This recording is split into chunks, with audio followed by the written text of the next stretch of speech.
This week's case is about a beautiful socialite who was killed by the hands of her son. So, let's get started.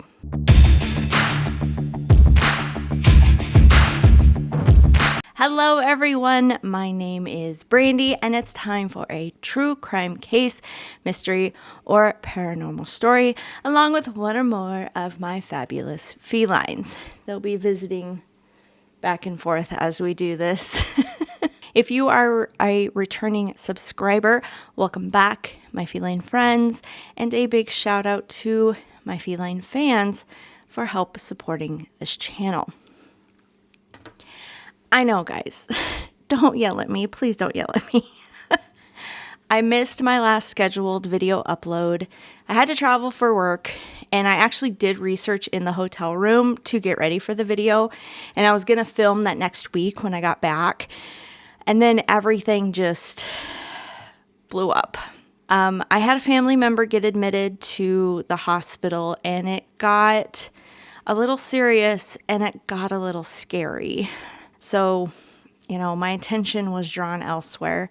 But she's at home now and she's much better, so we're thankful for that she'll be okay. Then work kind of blew up a little bit. We got really busy. We're working on a production release, and suffices to say my nerves were just fried at that point, and I needed to focus on my mental health and just zone out for a while. I know some of you may understand that. When you have worry, anxiety, seasonal depression, regular depression, severe depression, all those things will take a toll on your brain and body themselves. But when you have those and then you throw in the hospitalization of my family member, work stuff that just kind of stresses you out, you just want to crawl into a ball in a corner.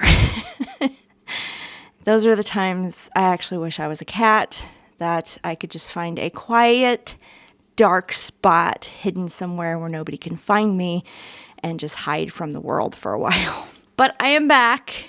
I'm back, and my brain is a whole lot better. So thank you for putting up with my ever-changing schedule and tardiness on videos. I can't promise you that it'll stop, but I'm doing my best. I started this channel in 2020, and, during the lockdown when everybody was bored and couldn't go out and do anything.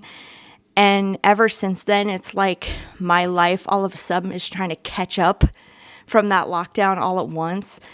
So, you guys get it, right?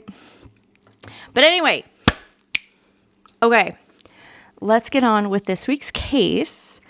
And get into the disturbed relationship between a mother and her son. Okay? Barbara Daly Baekeland was born in September of 1921. She grew up in Cambridge, Massachusetts, with parents Nini and Frank Daly. Her family was upper middle class, so the family was comfortable. Barbara had a pretty normal childhood, but at age 11, her life would change. In 1933, her father, Frank, would lose all the family's money in the stock market crash that year. And unfortunately, Frank was so beside himself, he would end up taking his own life by carbon monoxide asphyxiation, by letting his car idle in a closed garage or closed space while he sat in it. When this happened, Barbara, lost her father, so you kind of, have a breakdown over that. And Barbara would suffer some psychological issues. Now, while she was going through this, she actually found out that her mother, Nini, suffered from the same psychological issues and actually had suffered from those prior to Frank's death, and it was kind of an all her life thing. But she was able to keep it under wraps until Frank died. So Barbara never knew that her mother suffered those things. Now, Barbara would start seeing therapists during this time and actually would continue seeing therapists throughout her entire life. Back then, mental health wasn't really something that was widely talked about. And if you were, too crazy, they would just lock you away. Now, after Frank's death, it wasn't too long afterwards that Nene and Barbara needed a change. So they actually moved from Massachusetts to New York, and they lived in the iconic Delmonico Hotel, where they immediately became a part of that social scene. Now, despite Barbara's, behavioral mental health issues, when Barbara grew into a young woman, she became very popular due to how beautiful she was. Barbara was getting jobs as a model, and she became very ambitious at that point. Barbara loved living in New York. She loved the money. She loved that life, and she knew she had the looks and the personality to continue living that life with money. So by her early 20s, she was known as one of New York's most 10 beautiful girls, and she was regularly a top pick for companies to model. Now, as you can imagine, by this age, Barbara had many suitors, but Barbara was very picky. Barbara had a fling with a man named John Jacob Astor VI, who was actually from a very wealthy family in New York. The rumor is that John wanted to marry Barbara, but Barbara actually had her sights set on someone else, someone richer. So being a model, Barbara also kind of got interested in, maybe she could be a movie star in a movie. So she went on a lot of auditions. Unfortunately, the silver screen never worked out for her, but she was invited to a screen test. And while she was there, she met a fellow aspiring actress, Cornelia Baekeland. Now, Cornelia would then introduce Barbara to her brother, Brooks Baekeland. Now, Barbara was immediately drawn to Brooks Baekeland because the Baekeland family... What are we doing? Sorry, I have wild cats. Now, the Baekeland family, Barbara recognized the name as being very prominent, very, well known in the city, and very wealthy.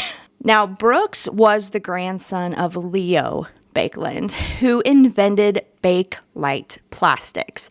Now, Bakelite plastics is the earliest man-invented plastic that could be molded and all this stuff that we kind of use today, right? Now, the earlier plastics before this invention was a latex extracted from plants.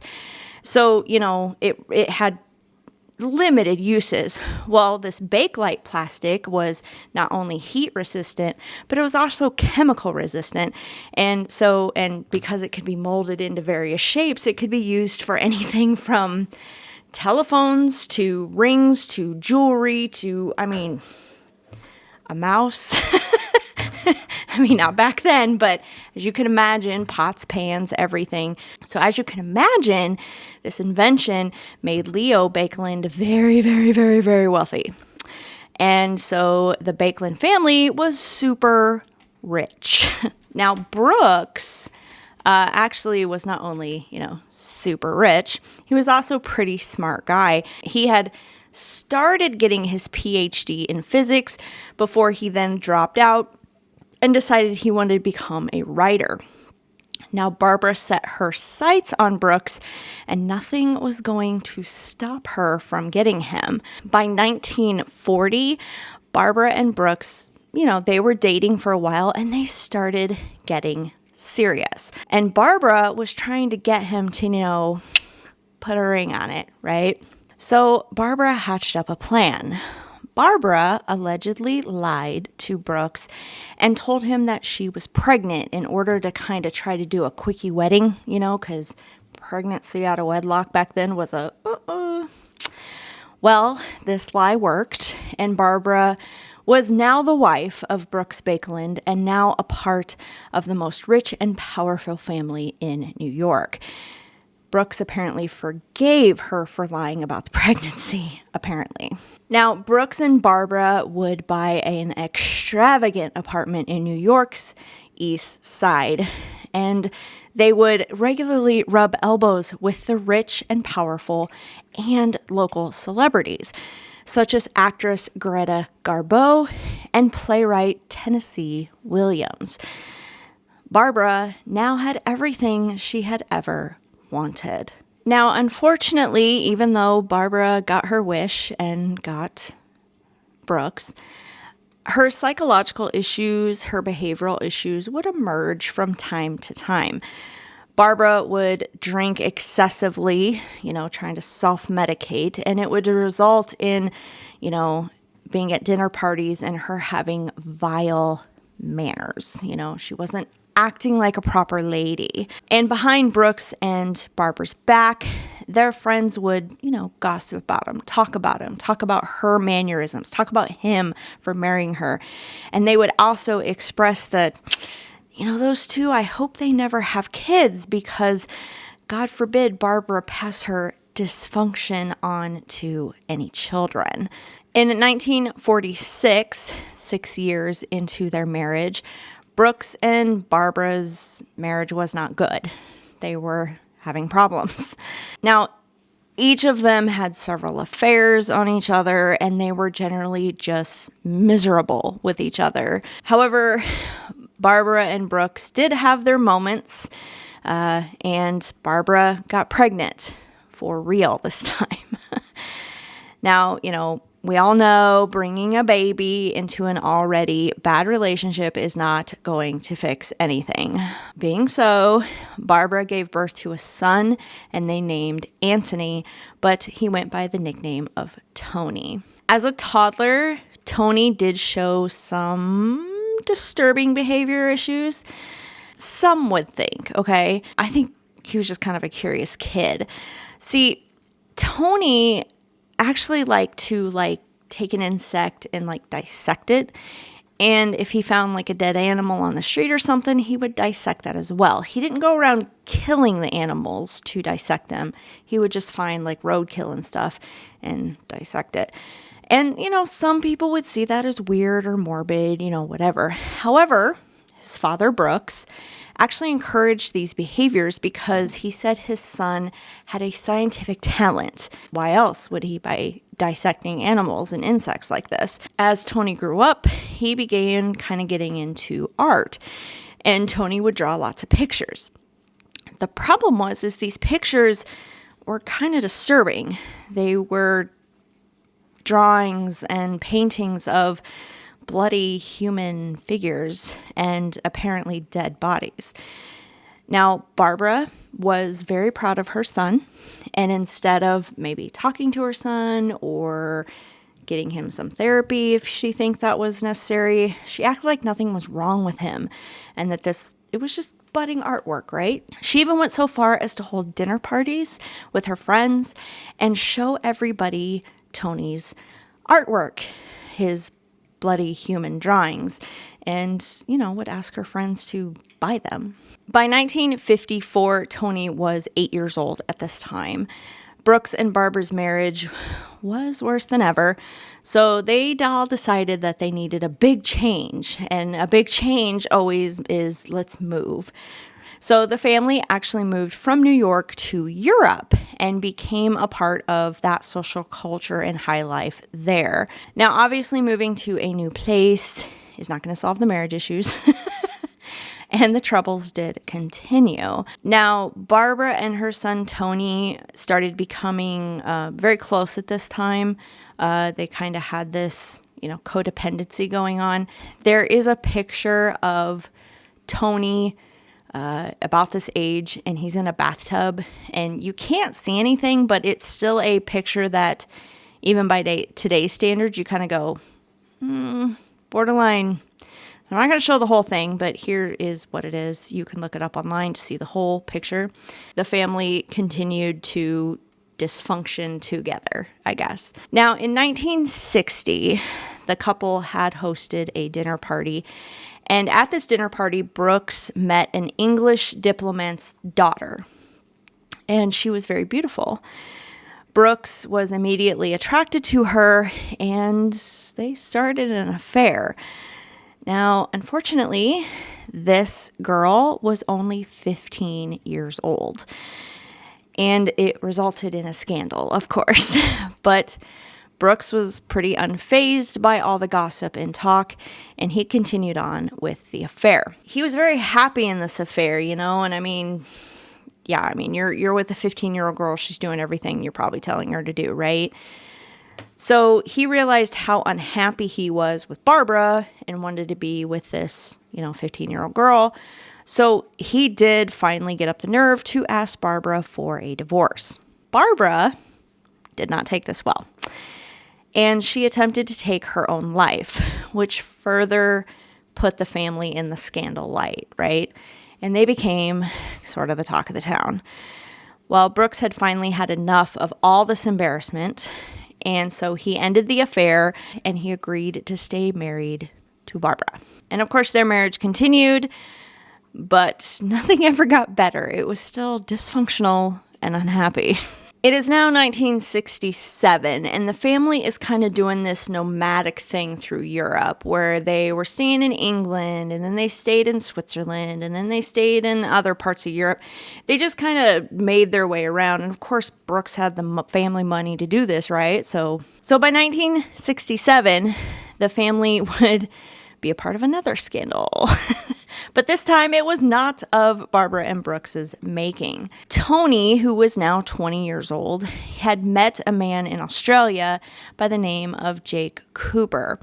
Now, Tony and Jake's relationship turned from friendship to allegedly romantic, although Jake Cooper, after this all went down at the time, had denied that the two were ever in a romantic relationship. Now, obviously, this was a time in history where being homosexual, or even the rumor of being homosexual, was looked down upon and scandalous, right? Well, Barbara and Brooks didn't like what was happening with Tony, and they tried to make Tony to stop hanging out, stop seeing Jake, just get away from him. But Tony, of course, was like, no, I'm 20. I can do what I want. And Tony ended up traveling to Morocco with Jake, and the two started experimenting with drugs, like hallucinogenic drugs, stuff like that. Now, Barbara and Brooks, finally tracked him down after a couple months or weeks. I'm not sure. Timeline's kind of fuzzy. Excuse me, Ghost. Thank you very much. Everybody say hi to Ghost. But Barbara and Brooks had enough of this so-called rebelling, and Barbara found out where he was, and she ended up driving across Europe and proceeded to find Tony and bring him back to Switzerland, where the family was currently living at the time. However, on her way back to Switzerland, Tony realized he didn't have his passport on him, and when they got to the border, they were stopped. Now, Barbara, she still had some looks about her. She was still beautiful. She tried to flirt her way across the border, but it didn't work. Tony would end up in jail for trying to cross the border without a passport. But, of course, here comes Daddy Brooks with his money. They bailed Tony out and got him home to Switzerland. So now that Tony was home with his mother and father, and finally away from this, Jake Cooper, his parents pushed him, to be normal. You're not a homosexual. Go get a girlfriend. Do what you're supposed to do with your life, right? Tony actually did that. Now, whether he did it to appease his family or whether he really liked this girl, his parents were thrilled when Tony brought home a young woman named Sylvie. Now, the two dated for a couple weeks, spent some time together.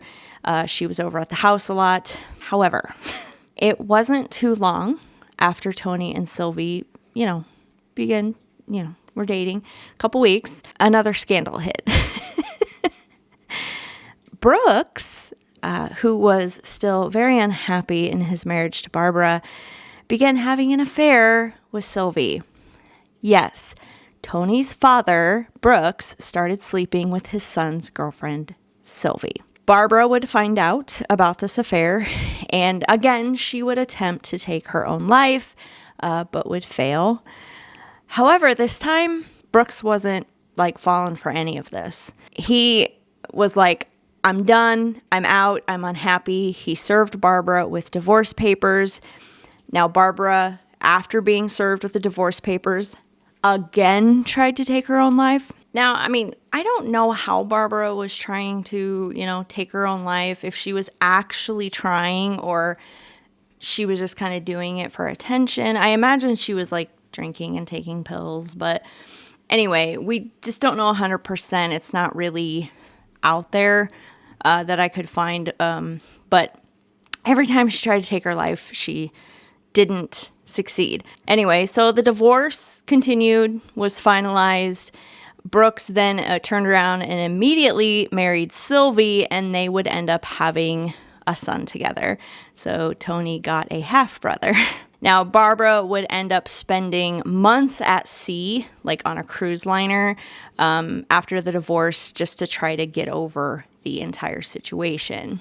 So after the divorce, Tony is an adult. He has been for a while.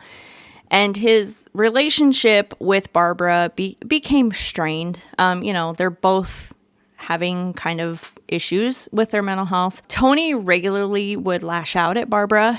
He would, be like in a rude outburst. And sometimes he would get aggressive. Now, Barbara was still proud of her son and decided to ignore all these kind of red flags and signs and just convinced herself that his, gruesome taste in art, his cruel outbursts, his dark sense of humor, it was just signs that, Tony was gifted. He was a gifted man, and that, geniuses are usually quirky like that. So, he was just a quirky genius.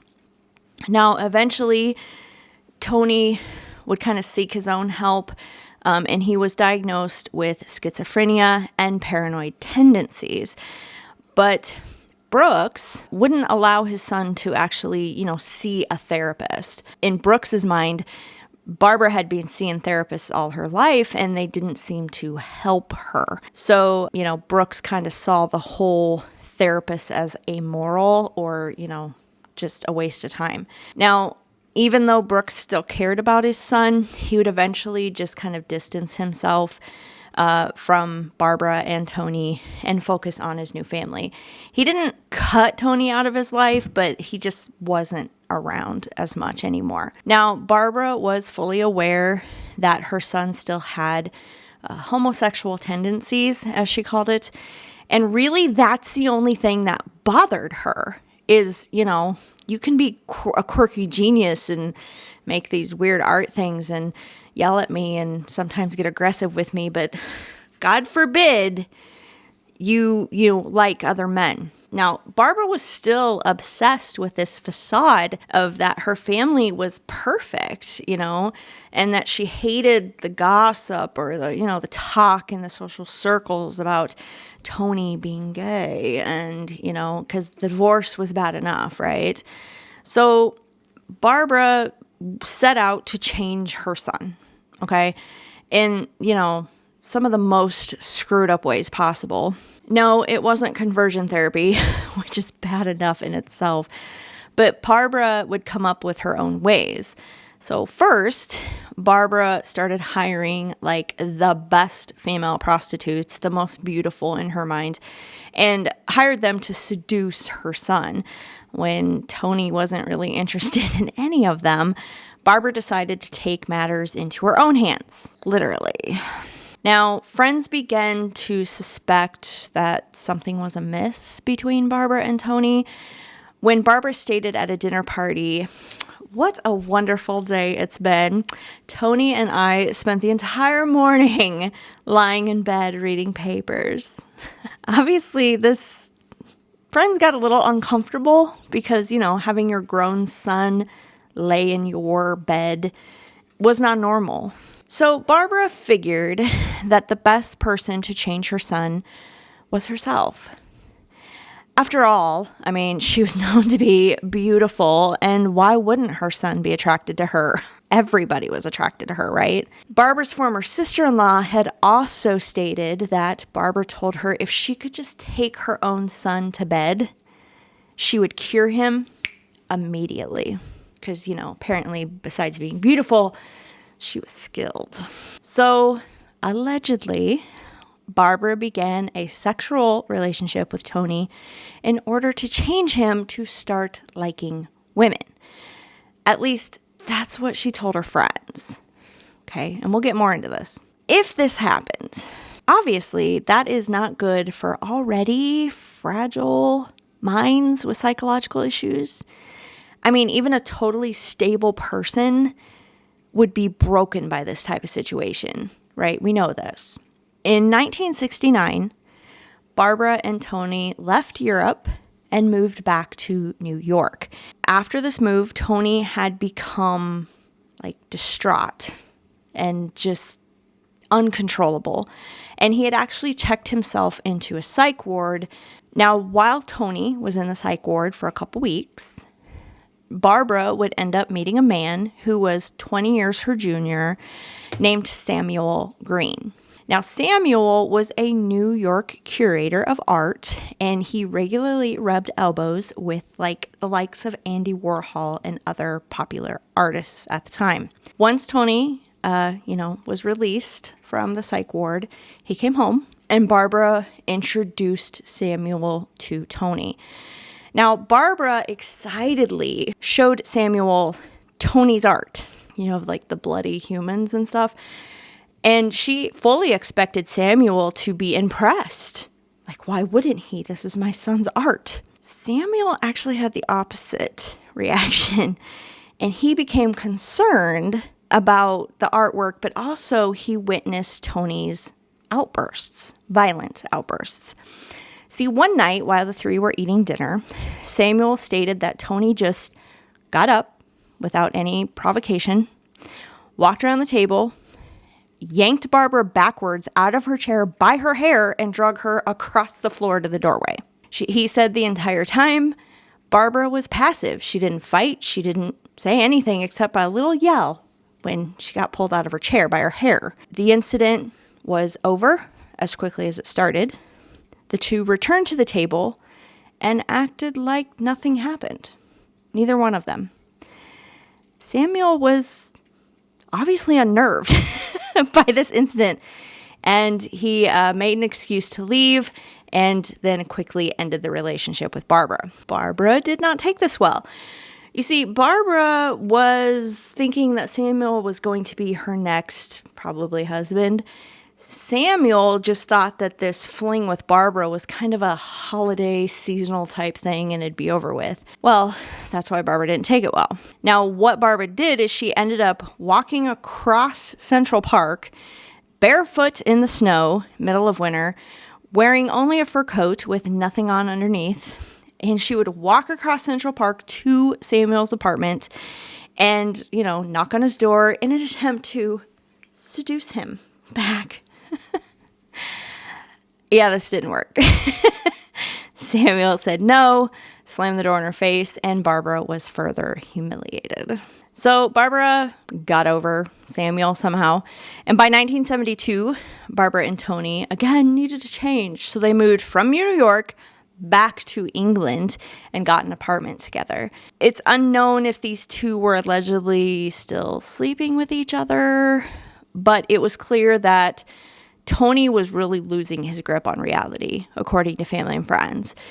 He was becoming very paranoid, and while Barbara was out spending her nights at dinner parties and stuff, Tony was actually reverting back to childlike behavior. He would sit on the floor and he would finger paint, and he would paint on his clothes, and he would kind of paint on the walls and everything. And then he would decorate his shoes with those gold star stickers you used to get from your teachers and just kind of be a child. But Tony's violence was getting worse as well. So that part wasn't childlike. Neighbors would end up calling, the authorities to Barbara and Tony's apartment many times due to the massive fights that they would get into. There was one incident in late 1972 where Barbara and Tony were fighting. They were yelling at each other, and they were standing outside of their apartment next to the busy street in England. Tony apparently became so enraged, he grabbed Barbara and he pushed her into traffic. She almost got hit, but Barbara was rescued by a friend. Now, Tony was arrested for attempted murder that time. Barbara refused to press charges, and Tony then spent more time in a psychiatric hospital after getting out of his jail stint. When he got to the hospital, Barbara actually came and visited him, and she ended up pulling him out of the hospital and taking him back home. This time, though, Barbara chose not to ignore what was going on, and she did actually hire a therapist to come to the home and treat Tony. So the therapist started coming regularly, weekly probably, but after one intense session with the therapist in October of 1972, the therapist did inform Barbara that he felt Tony was capable of murder, and he felt that she might be in danger because he talked about killing her. Barbara would dismiss the therapist's comments and believed her son would never hurt her and fired the therapist. 1 month later, in November of 1972, Barbara was in the middle of making dinner. Apparently, Tony wanted to invite a friend over, and Barbara told him no, not tonight. An argument ensued, and apparently Tony snapped. He grabbed a kitchen knife, and he would plunge it right into Barbara's chest, directly into her heart. She died instantly. She was 51 years old. Tony was so disassociated with what he had done that he just calmly went to the other room and he ordered Chinese takeout. He ate the Chinese meal and then called the authorities and turned himself in. Now, Tony's disassociation with what he did continued even after his arrest and while he was sitting in jail. You know, his family and friends would come visit him in jail, and he would ask them how's my mom? She doing okay? Even though deep down he knew that she was dead. Now, Tony never came out and said anything about their sexual relationship that I could find with his mother. All he stated was that his father took off and his mother was abusing him and preventing him from getting help for his issues. But the court was aware of this alleged sexual relationship based on, talking to family and friends. The courts actually took pity on Tony, and instead of jail time, Tony was institutionalized at the Broadmoor Hospital in England. Tony would spend 6 years at Broadmoor Hospital until a group of Tony's friends petitioned the court for his release, saying, he should be able to get out. His mother's gone. There shouldn't be an issue anymore. Well, this worked. And on July 21st, 1980, Tony walked out a free man. Now, Tony would leave England and he would actually move back to New York, and he would move in with his 87-year-old grandmother, Nene, Barbara's mother. 6 days after Tony moved in with Nene, he would stab Nene 8 times with a kitchen knife. But his grandmother did survive this attack. Tony stated the reason why he attacked his grandmother is because she did not approve of his sexuality, and he reacted violently. Now, of course, this time the courts took no pity on Tony, and he was put in Rikers Island to await trial. However, before the trial took place on March 20th, 1981, Tony was found in his cell with a plastic bag over his head, and it was officially determined a suicide, but friends and family question that to this day. I mean, how did he get this plastic bag? Unfortunately, Tony was actually supposed to be released on bail that day, but there was a delay because the medical records from England hadn't arrived yet, so they postponed his release until those medical records arrived. Tony thought he was getting out that day, so he did not take the news very well when he was returned to his cell. And when they checked on him 30 minutes later, that's when he was found dead with the plastic bag over his head. In 2007, a movie was made about this case called Savage Grace. and it starred Julianne Moore. Now, that movie was based on a book with the same name, told by those closest to the Baekeland family. In the movie, if you've seen it, there is a scene where, Julianne Moore as Barbara, Samuel Green, the artist she was dating, and Tony have like a menage a trois, okay? When the movie came out, Samuel Green had stated, "It is true that almost 40 years ago I did have an affair with Barbara, but I certainly never slept with her son, nor am I bisexual." She started telling people she had an incestuous relationship with her son as a way of curing him of homosexuality. But I don't believe she had sex with Tony. I think she simply enjoyed shocking people. End quote. Samuel would go on to sue the filmmakers for this inaccuracy, but the suit remained unresolved at the time of Samuel's death in 2011. So, do you think Barbara really had sex with Tony? Or was this just like genetics passed down for erratic behavior or untreated mental illness? I'm not sure what I believe, but if Barbara really just liked to shock people, I could see her just saying it happened just to get the attention. However, I do also feel that Barbara and Tony had this screwed up codependent relationship.